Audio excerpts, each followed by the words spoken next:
ಸ್ನೇಹಿತರೆ, ಇವತ್ತು day first PSI civil ನೇಮಕಾತಿ ಪರೀಕ್ಷೆ 2020 ಪ್ರಶ್ನೆ ಪತ್ರಿಕೆ ನೋಡೋಣ. ಪ್ರಶ್ನೆ ಏನ್ ಕೇಳಿದ್ದ ಅಂದ್ರ, ಅಶೋಕನು ಯಾವ ರಾಜಮನೆತನಕ್ಕೆ ಸೇರಿದವನು ಅಂತ ಪ್ರಶ್ನೆ ಇತ್ತು.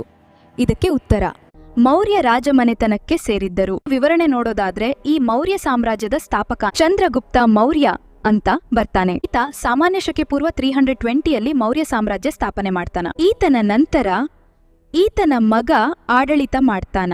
ಅವನ ನಂತರ ಅಶೋಕ್ ಬರ್ತಾನೆ. ಈತ ತುಂಬಾ ಬಲಿಷ್ಠ ಆಡಳಿತ ಮಾಡ್ತಾನೆ. ಈ ಅಶೋಕ ತನ್ನ ಆಡಳಿತದ ಸಮಯದಲ್ಲಿ ಕಳಿಂಗದ ರಾಜ ಖಾರವೇಲನ ಜೊತೆ ಘೋರವಾದ ಯುದ್ಧ ಮಾಡ್ತಾನೆ. ಅಶೋಕನಿಗೆ ಯುದ್ಧದಲ್ಲಿ ಜಯ ಕೂಡ ಸಿಗುತ್ತೆ. ಆದ್ರೆ ಈ ಯುದ್ಧದಲ್ಲಿ ಅನೇಕ ಸಾವು ನೋವುಗಳನ್ನ ಕಂಡ ಅಶೋಕ ಇನ್ನು ಮುಂದೆ ಯಾವುದೇ ಯುದ್ಧ ಮಾಡಬಾರದು ಎಂದು ಮನಪರಿವರ್ತನೆಗೊಂಡು ಉಪಗುಪ್ತನಿಂದ ಪ್ರೇರೇಪಿತನಾಗಿ ಬೌದ್ಧ ಧರ್ಮದ ಅನುಯಾಯಿ ಆಗ್ತಾನೆ. ಮುಂದಿನ ಪ್ರಶ್ನೆ, ವಿಜಯನಗರದ ಯಾವ ರಾಜನು ತನ್ನ ಸೈನಿಕ ಯುದ್ಧ ಕೌಶಲ್ಯ ಹೆಚ್ಚಿಸಲು ಟರ್ಕಿಯ ಬಿಲ್ವಿದ್ಯೆ ನಿಪುಣರನ್ನ ನೇಮಕ ಮಾಡಿದ್ದ? ಇದಕ್ಕೆ ಸರಿಯಾದ ಉತ್ತರ 1ನೇ ದೇವರಾಯ. ವಿವರಣೆ: ವಿಜಯನಗರ ಸಾಮ್ರಾಜ್ಯದ ಸಂಗಮ ವಂಶದ 1ನೇ ದೇವರಾಯನು ಸಮರ್ಥ ಆಡಳಿತಗಾರನಾಗಿದ್ದನು. ಈತ ತನ್ನ ಅಶ್ವಸೇನೆಯನ್ನ ಸುಧಾರಿಸುವ ಸಲುವಾಗಿ ಟರ್ಕಿಯ ಬಿಲ್ಲುಗಾರರನ್ನ ನೇಮಿಸುವ ಮೂಲಕ ಅರೇಬಿಯಾ ಮತ್ತು ಪರ್ಷಿಯಾದಿಂದ ಕುದುರೆಗಳನ್ನು ತರಿಸುವ ಮೂಲಕ ತನ್ನ ಸೈನ್ಯವನ್ನ ಆಧುನೀಕರಿಸಿದನು.